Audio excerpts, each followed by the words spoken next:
Promouvoir l'économie sociale et solidaire pour l'employabilité des jeunes est l'une des problématiques abordées lors de l'audience accordée par le secrétaire permanent de la société civile, Ceface Ewangi, avec le professeur Brice Arsène Mankou, directeur général de l'Institut de formation au métier de la ville, le mercredi 13 mai 2026 à Brazzaville, comme vous le constatez. Nous avons parlé d'un sujet intéressant qui peut être une des solutions à l'accélération de cette marche. Voyez-vous, c'est l'économie sociale et solidaire.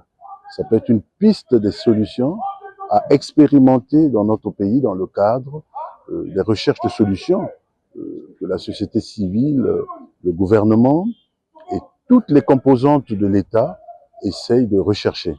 Aujourd'hui, nous sommes à la croisée des chemins, à l'issue donc de l'élection présidentielle qui s'est d'ailleurs très bien déroulée ici au Congo. Et nous sommes dans la recherche de ces solutions.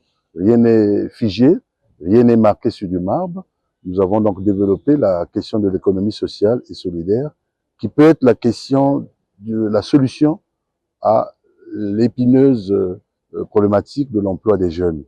Il s'agit donc dans cette économie sociale et solidaire, que les économistes appellent l'autre économie, de voir dans quelle mesure toutes les composantes de la société, à commencer par les jeunes qui représentent 75% de la population, les femmes dans les coopératives, bref, que toutes les personnes issues de cette société civile pourraient être amenées à espérer. Dans cette économie, il y a des volets qui concernent notamment l'insertion des jeunes. Dans l'insertion des jeunes, il s'agit d'organiser cette jeunesse autour des projets.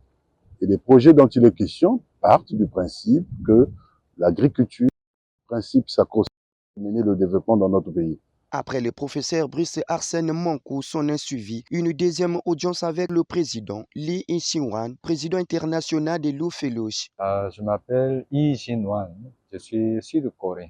Je suis président de l'organisation International Youth Fellowship. Monsieur le secrétaire permanent, donc on a déjà prévu pour échanger, pour discuter ensemble. Et puis à quelle mesure? Parce que ce point de changement positif de la mentalité est très important, très capital. Après centaines de pays sur cette partie de la formation changement positif de la mentalité. Bien sûr, cet pays de Congo aussi, on est prêt de travailler ensemble pour que le maximum de nombre de personnes, donc, ils vont avoir cette partie de changement positif de la mentalité. Bien sûr, ils seront vrais leaders de l'avenir. Sur ces points, on est en train de travailler ensemble. Enfin, ces deux audiences ont permis au secrétaire permanent de la société civile, Ceface Ewangi, d'identifier des problèmes qui minent le changement de mentalité des jeunes dans tous les 15 départements du Congo.